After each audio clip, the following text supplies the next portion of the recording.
die aan de leiding ligt op dit moment, dat is Daan Glory.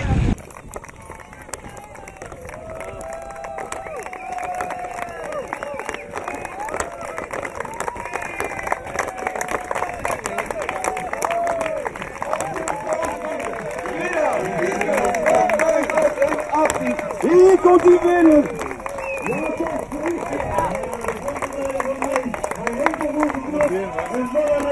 Hier is hij, dames en heren, de winnaar van editie nummer 4 van de Nederland. Van Skroeien! Mooi, wat een strijd. Meer dan een minuut voorsprong. Dat heeft hij opgebouwd. Snoeihard op dat fietsonderdeel. Net geen 40 gemiddeld.